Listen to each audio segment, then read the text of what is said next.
Hi there. Welcome to The PrevenTable, the podcast giving you a seat at the table with conversations about the intersection of alcohol, drugs, and mental health in everyday lives. Take a seat and join us.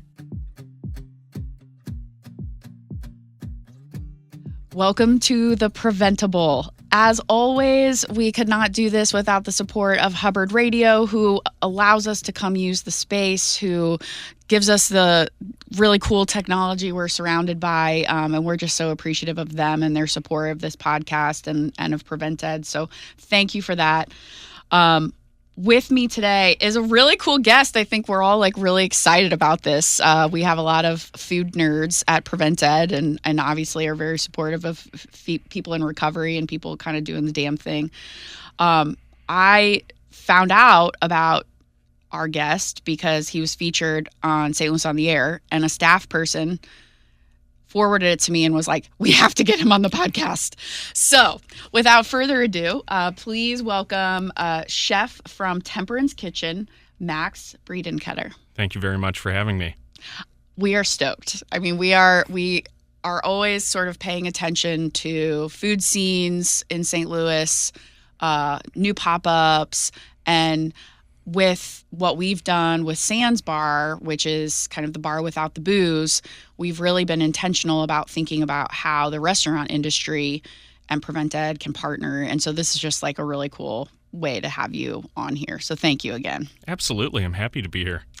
All right. So I'm going to go all over the place. But what is Temperance Kitchen? Let's start with the basics and then we'll kind of rewind. But what's Temperance Kitchen? So Temperance Kitchen's a recurring pop-up series I launched with 4 other people as kind of semi-permanent staff members, all volunteers actually, less so staff. I launched it with Ben Grant, Adam Dove, Gianna West, and Teo Gibbs, and they all just have any sort of connection, whether through family, friends, or personal, with sobriety, recovery within the restaurant industry.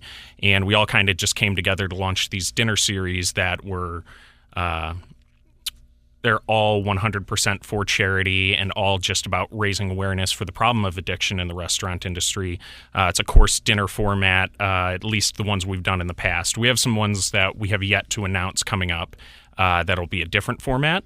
But the general goal is just raise as much money and awareness for this problem for specifically the charity we're working with is Ben's Friends, which as a second part of this Temperance Kitchen, we've launched a local chapter. Love that. With Ben's Friends being a national organization, kind of AA adjacent, but not really. It's a support group specifically catered towards food and beverage industry professionals dealing with addiction or substance abuse in any sort of form. We meet on Mondays at Olive and Oak and Webster Groves at 11 a.m.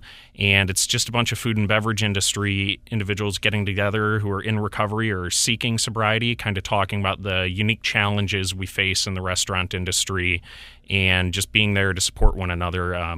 But at the same time, it's also not closed off to exclusively food and beverage industry folks. We're open to anybody who's seeking sobriety or any sort of support. Okay, you just said a lot, so I'm going to unpack. So let's kind of start with the restaurant industry and substance use disorder / addiction. So when you look at the list of occupations that is kind of really impacted, construction is up there, entertainment industry, and restaurant industry. My partner is in the restaurant industry. I know lots of friends who are in the industry. And what's interesting is the challenges they face, right? But also how many of them do not drink or use. So I'm wondering if you could talk a little bit about maybe the uniqueness of the restaurant industry in terms of the challenges that you all face with substances. I mean, long hours, all that stuff. But then also, if you could speak to just how many folks in the industry are actually sober or clean, whichever word you want to use. Oh, okay. So on one side of things with kind of the unique challenges, the example I always use is, imagine at your 9 to 5, you walk into your office and then one of your entire walls is covered floor to ceiling in liquor, as a restaurant would be with bar. So if you are in any way struggling, the temptation in basically every single restaurant, bar, whatever it may be, is always going to be there. And then there is also obviously with that accessibility, you have the trend of like shift drinks as being kind of a thing. You all get together after the shift. You get a free drink on the house. You kind of unpack, especially if you had a rough day. And, in that situation, a lot of times that turns into going to the next bar if everybody had a super rough day. And then next thing you know, it's Thursday night. You're 8 drinks deep. You have work the next day. And there you are. And that's your only stress relief. Right. And you might be drinking to get up to feel normal to go to work, and then kind of the cycle continues. Absolutely. And we're talking about drinking, but I also know, the cocaine, challenge is pretty pervasive as well because of the long hours. You're staying up, you're, all of that. And, we know that inherently carries risks now with fentanyl and things like that. So there's alcohol for sure. And then there's also other things that come with it. Oh, absolutely. I mean, with the long hours, the high energy environment, and just kind of having to move as fast as you can, stimulants are incredibly pervasive, whether that be cocaine, some form of amphetamine, prescription ADHD medication. Obviously, a lot of those are amphetamines, but all along the same vein of just everybody trying to get or I shouldn't say everybody, but a large number of people are out there just trying to get that extra edge to just keep going. Because, you work a 12-hour shift 4 or 5 days in a row, physically and mentally, you're just exhausted. Yeah, you're spent. So what is now happening is that people in the restaurant and bar industry are choosing not to drink and are really finding support amongst other people. And what's fascinating to me is that they're really open about it, much more than I think they were 5-10 years ago. I walked in, I am now living in Birmingham, and I was in a restaurant bar the other day, and the bartender was telling me that not only does he not drink, but that there are 4 other staff people just at that one bar that don't drink. I found that pretty incredible. Even though the problem of addiction and substance abuse in the restaurant industry is pretty large, I've also found it on the flip side to be very accepting of sobriety. I believe largely because they've seen so much addictive behavior around them throughout their careers, and just being surrounded by the alcohol, the substance abuse. And then on the flip side, also witnessing it in their customers or their clientele. Sure. Because, the goal is help people have a good time, whether it be a bar or a restaurant. So you have a lot of very, depending on where you're at, you have a lot of partiers. And, you see that behavior a lot, whether it's your customers or your coworkers. So there's just kind of a natural acceptance and awareness that this is a problem that happens, versus a lot of other industries where I feel like there's still quite a bit of a stigma surrounding it. Totally. So how did you and your colleagues come up with this idea? Was this one of these things where it kind of came up around a kitchen table or a bar? Yeah. So originally I met with my friend Ben Grant, who's been involved in the pop-up. I was just kind of sitting there. I was about 2 3/4 years sober or so, roughly 1,000 days, I want to say. And after all this time, having never really done any sort of group work or really ever been involved in any sort of sobriety community, I just kind of started exploring it, having been surrounded for my restaurant career by a lot of addictive behavior and wondering, is there any sort of resource in St. Louis kind of catered towards restaurant industry folks? And I didn't find anything. Yeah. And then you go and you look at various support groups around the city, and while there are options, first off, they're not geared towards restaurant industry folks, but also the majority of them, the hours don't work with restaurant industry folks. Wow, isn't that, I'd never thought of that, but that's very true. They're geared towards, the mass population, the 9 to 5. You look and you see a bunch of 6, 7, 8 p.m. meetings. Well, we can't make that. Yeah, that's you're in our the weeds prime at work that point. hours. Yeah, right. And so we just kind of started discussing doing the pop-up on one side to raise awareness, but I also found Ben's friends on the national level and read some stories about how basically easy it was to kind of set up your own chapter because of how much they wanted to grow the organization, as well as just, provide these resources in the communities. So I sent them a quick email, and the founder got back to me within like 2 days and basically laid out a path for how we go about setting it up. I got involved on the national level, going to some of the national Zoom meetings that are held weekly. And by, I believe, early March, we had a group set up when this kind of idea started in December. All right. So I have been in this field for 16 years.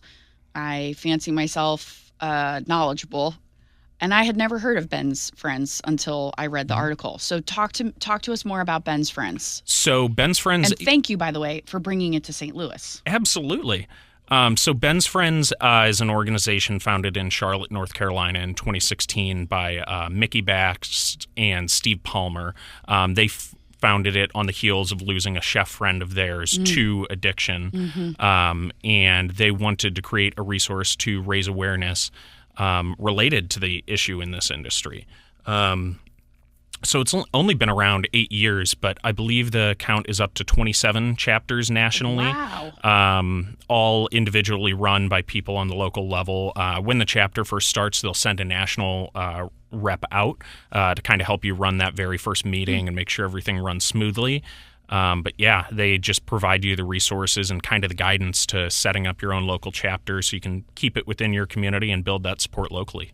And so Ben's Friends, that chapter, those are the meetings that happen at Olive and Oak on Mondays. Yes. Correct? Yes. And so while they cater, pardon the pun, to the restaurant industry folks, you don't have to be in the industry to attend the meetings. Absolutely not. We've had people in a lot of different industries come by just to experience the meeting, especially people who are more newly sober, just kind of looking around to see what the best fit for them is. Because even though they may not be in the restaurant industry, something about the way we're doing things may resonate with them, and we would never want to close that off. We know recovery looks a lot of different ways, right? So whether it's virtual options, whether it's through no program at all, whether it's through a very structured program, or through its a peer group, which is really what I'm hearing is sort of the model with Ben's Friends, right? Is peers who go through the same thing, understand the hours, the demands, all the things.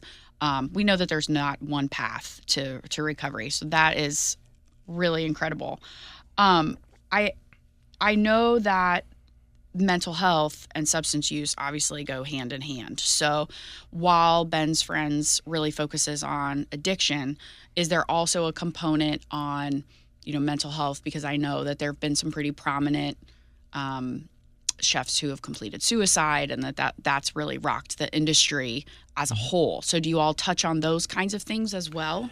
Yeah. In our day-to-day conversations, anybody can take the conversation in the direction they wish to. If they're really struggling specifically with their mental health, not dealing with temptation, they're absolutely welcome to talk about that, and we're going to help them get the support they need, whether it's in that moment or, if they want to reach out to us outside of the meeting, just so they know they're not alone in that battle.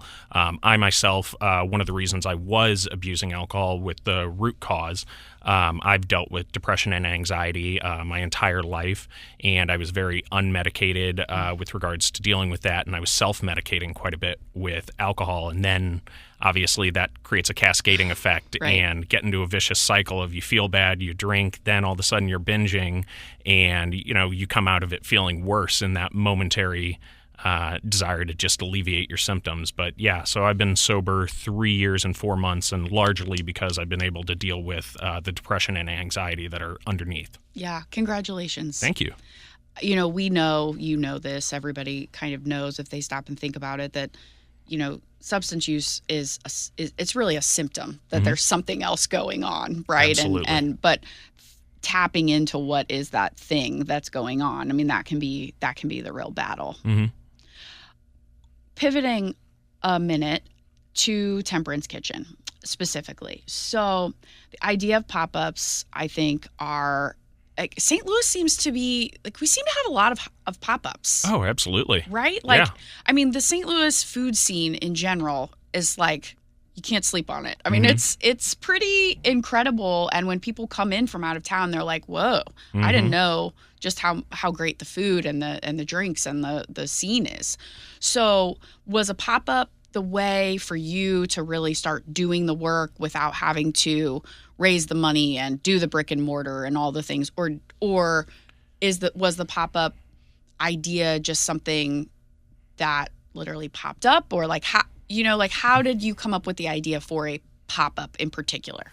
So, on one side of things, I'm just not at the point where I'm, kind of looking to open a brick and mortar. A lot. Oh, I'm not quite ready for that. That seems a lot. Yeah.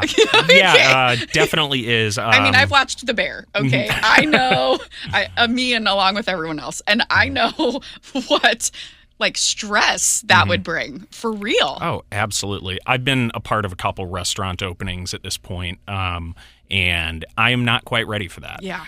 So the pop-ups were less about kind of being able to do my own thing, or really just, this was an idea I had and I want to raise awareness, so let's do it. And obviously with the charitable cause, I've received outpourings of support from every aspect of the restaurant industry, because as we've kind of touched on, everyone in the restaurant industry is familiar with somebody who's dealt with addiction throughout their career.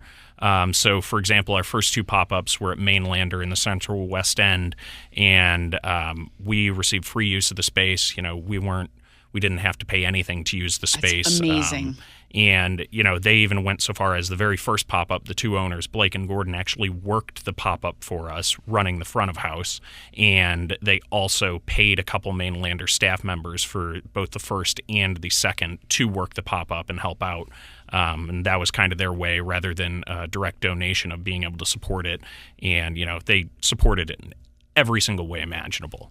We experienced that when we were starting Sands Bar. Restaurants that would just say, we get it, we will give you use of our space, let us know how we can help. Because to your point, it's ingrained. And so I think that there are now lots of folks who are just trying to figure out how they can help. And even if it's donating the use of their restaurant, which might seem little, but you and I both know that's a huge deal. Everybody's sort of in it really together, which sounds lame, but it's really kind of true. Mm-hmm. What kind of food do y'all serve? So we've been all over the place. We do it a lot based on what we're just kind of feeling like cooking. Everything's fairly seasonal, local, and try and stick to that. But, we're not, since we're a pop-up that's only there once a month, if we want, we can completely change our direction the very next month.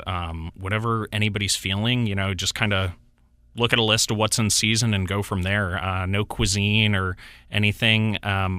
If anything, I'd say the dishes I've done, I spent some time living in Australia for a while and fell in love with a lot of the indigenous ingredients over there. And while some of them are pretty hard to get over here, what I can get, I've tried to incorporate where I can. So, for example, at the last pop-up, we actually served kangaroo, which was a lot of fun. Okay. What does kangaroo taste like?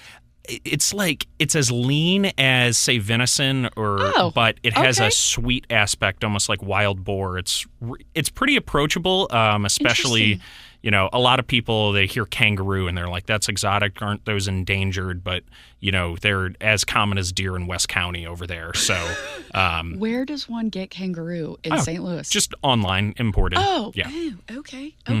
Do you do NA cocktails at Temperance? Yes. So we do an NA pairing with everything. We have Gianna and Teo running the bar. And once again, we'll typically make the food ideas up and then they'll follow. But if they have a really key idea, then we'll do that in reverse to make sure we can feature them for the course. So I know with the rise of Food Network and celebrity chefs, and I mentioned already The Bear, which I don't know if that's been a pain in your ass or a really good thing, but I'm sure it kind of seems like everybody wants to be a chef these days, or thinks that by dumping a bunch of things in a crock pot that they're like, a foodie. So I'm curious about when you knew that this was your thing. When did you know you wanted to be a chef? So right before the pandemic in 2020, I got incredibly sick. I got MRSA in my leg, and I was bedbound for about 3 weeks on antibiotics, and it actually took 6 months for me to recover with multiple rounds of it. And then, so I was out of in-person school for those 3 weeks leading up to when everything shut down. When everything shut down, there was no way I was going to be able to catch up with What had you been studying? Accounting. Oh, Lord. Okay. Yeah. Okay. So I actually had to take a medical leave that semester. And at that point, with all this time on my hands, first off, I was still in active addiction. That was kind of where it was really going downhill, especially with, I'm stuck in my apartment. Oh. I have no school or online, no structure. The only thing I really was doing was cooking and drinking. And so as I was kind of sitting there with this free time, I kind of thought about what my hobbies were, and cooking was always the big one for me, and accounting would have always kind of been a way to just fund my hobby and my way of, just living. Which I'm sure the accounting comes in handy now. Oh, absolutely. Right, exactly. I never finished getting my CPA, but absolutely. Yeah. It's never going to hurt to have a little background in accounting. Absolutely not. But I just decided I'd rather do my hobby as a career versus just find ways to fund my hobby. So I left school full-time and started searching around for different restaurant jobs. But I was still in active addiction. So, the few I did find right off the bat did not last very long. Got it. So it took me a bit. I didn't get, that was the beginning of 2020, and I got sober March of 2021. Wow. So there was about a year period of trying to break into the industry, but I had to deal with the root cause. Sure. Yeah. So I'm going to ask you a couple of rapid questions. So you've had a really long shift. What do you go home and cook for yourself? Oh, ramen. Okay. Instant ramen.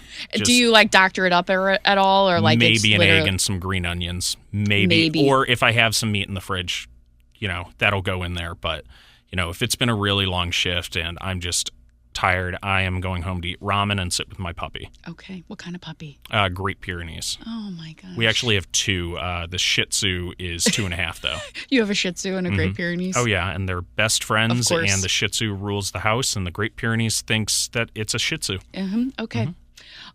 Where, besides Temperance Kitchen, where do you think has one of the best NA cocktail offerings? Oh gosh. Because I know there are a lot now. There were not a couple of years ago, but there are a lot now. I'm a little biased having worked there, but Mainlander's program was fantastic. Yeah. Everything. It's on my list. They didn't taste like a cocktail, but they drank like a cocktail, which I think is a huge issue a lot of times with non-alcoholic cocktails. You get something that tastes like juice, but you want to sip on it, and that's kind of impossible. Right. Or you get something that has the burn and is it hits a little too close to home, right? And you're like, I don't know that this is what I should be drinking right now. Absolutely. Finding the sweet spot is hard. Yeah. Where else?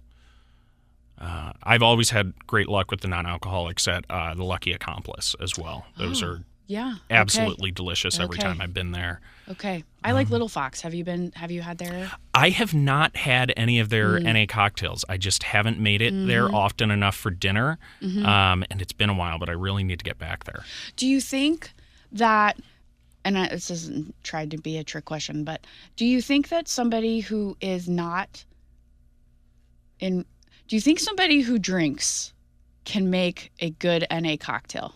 Absolutely. Okay. For example, one of our bar staff for Temperance Kitchen, Gianna, she drinks. She's not in recovery or anything, but man, can she make a good cocktail. Okay. Non-alcoholic or alcoholic, although I will say I haven't exactly tried too many of her alcoholic cocktails. Sure, right, exactly, exactly. But I really think it's just about, knowing how to kind of incorporate some sort of burn or bitterness or whatever to make it drink like a cocktail without being a cocktail.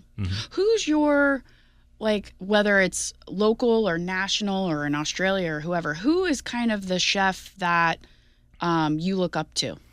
Oh, man. I'm sure there's a lot, but is there one that's kind of like your North Star? That's tough. Man, I have kind of a recency bias from taking a recent vacation to Australia only a couple weeks ago, and we kind of went on a little eating tour, and I had some of the best meals of my life over there. There was we went to a restaurant called Attica in Melbourne, and the chef there, Ben Shewry, has done a lot of work throughout the 19 years Attica has been open about bringing attention to a lot of the indigenous Australian ingredients they have available to them versus if you look at a lot of the culinary scene in Australia looking outside the country for influence versus, I went there and I ate a saltwater crocodile rib taco, which never in my life would I have thought I've had alligator before, but I've never had saltwater crocodile rib taco. So they took all the meat off the ribs of the crocodile and then cooked it down in indigenous Australian honey and then served it in just a little house-made tortilla flatbread. And it was out of this world. I was going to say, that sounds pretty amazing. I had no idea what to expect. And then later in the meal, we thought everybody in the restaurant was kind of getting kitchen tours so they could, they pull you from the table so they can change out the table setting. And no, they took us into the alley out back where they had artificial turf and a fake pub set up. And they served you non-alcoholic or alcoholic beer and had a old TV playing rugby reruns from the 90s. And it was... If you asked me what was going to happen when I left my table, that wouldn't even be... That wouldn't have been on your radar. Yeah. But it was one of the most fun parts of the meal just because it was so unexpected. I mean, they were serving you pub food, and it was a meat pie stuffed with kangaroo. And you were just sitting in an alley by a space heater expecting, I went out for a fine dining meal. No, you're just there to have fun. Which sounds to me... I mean, I didn't ask this, but I'm kind of inferring. It doesn't sound like the menu at Temperance Kitchen is too stuffy. No. It sounds like it kind of doesn't take itself too seriously. Absolutely not. A big key in what we want to do, we don't want to do, even though we're doing kind of a tasting menu format, we don't want you to leave hungry. You're not going to have like a little tiny thing. You might have a couple courses that are like 2, 3, 4 bites. But by the end of the meal, you're probably leaving with a takeout container. Yeah. Because, that's a big part of it. If you're paying our price point with pairing is $135 for these tasting menus. $135 for the full menu and the pairing is all included. Does that include tip or is all tip inclusive of tax and tip? That's not bad for real. Yeah. I mean, I know that sounds very bougie of me, but I mean, given other places I've gone to, that's really not bad, especially with the pairing. Absolutely. We're trying to keep it competitive. Yeah, sure. And a reasonable value. So obviously we're doing a decent amount of courses in this format, so we do have to charge a certain amount. But part of the goal with these upcoming pop-ups, we're doing some lower price point things because for the charity nature of it, not only interest but just anybody who wants to get involved. We don't want costs to be too prohibitive of a factor. And also with that price point, though, I mean, the big thing is if you pay $135 for the meal, I think you shouldn't leave hungry. And many people out there are going, yeah, no kidding. So we want to make sure that's not even a question. 2 more questions. Where do you go when you are off? Where do you go to eat? Oh, man. I've been going to Black Salt out in Chesterfield Valley I have not been there, and I've heard it's amazing. It is absolutely fantastic. Indian, right? Yes. Modern Indian, I believe they kind of describe it as. There's a little bit of, just, I don't know if I'd even call it fusion. I'm not sure what to call it. It's their own thing on a lot of these dishes, and it's amazing every single time. And then on top of that, I'm always at Tiger Soup Dumplings or Soup Dumplings STL off of Olive. They have one in Fenton, too. My mom lives out there, and I'm always like, Mom, you have to go. And she's like, I don't know that I'm that adventurous. I go, go. Like, it's friggin' delicious. It's worth it every single time. It doesn't matter what you order. It's cheap. It's reasonable, and it's always amazing. It's always hot and fast. There's no reason not to go there, in my opinion. It's probably my most frequently visited restaurant in St. Louis. It is good. And then lastly, I go to Up Late in the old... off of Van Deventer quite a bit. Yeah. The owner, Nate, fantastic guy. And I mean, and Jason, right? Jason as well. He is we've worked with him in the past as well, and he's great. And their food is, I mean, it hits. Oh my gosh, it's midnight after a shift. Audrey, have you been to Up Late?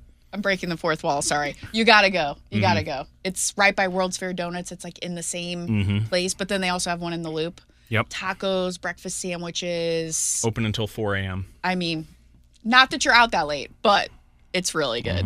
Yeah.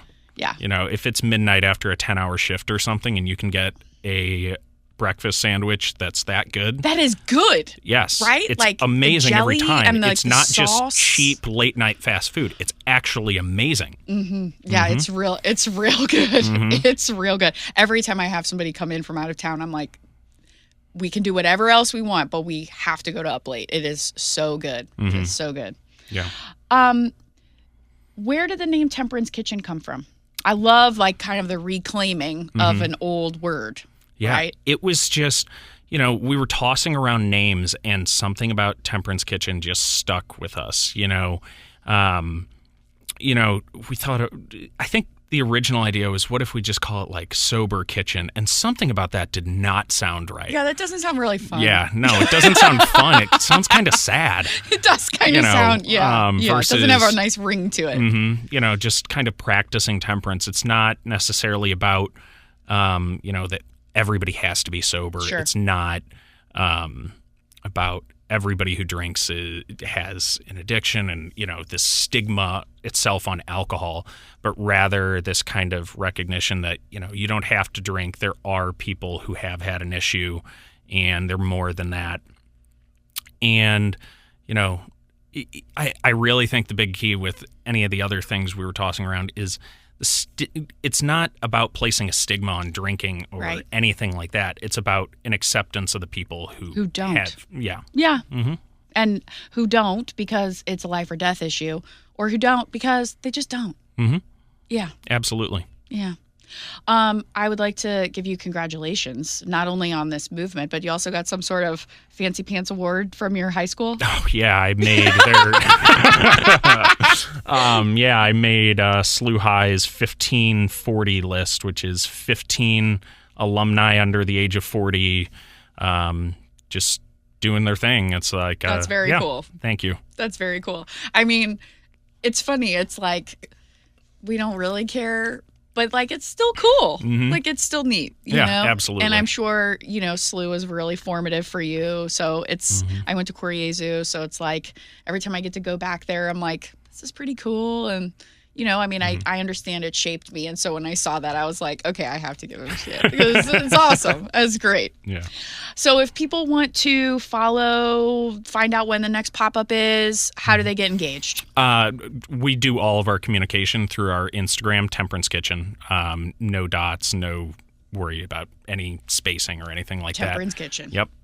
We're the only one out there right now, so it's nice and easy to find us. We'll be doing announcements via our stories, posts, whatever it may be, and we'll put links whenever we have tickets on sales in our bio for anybody who wants to attend an event.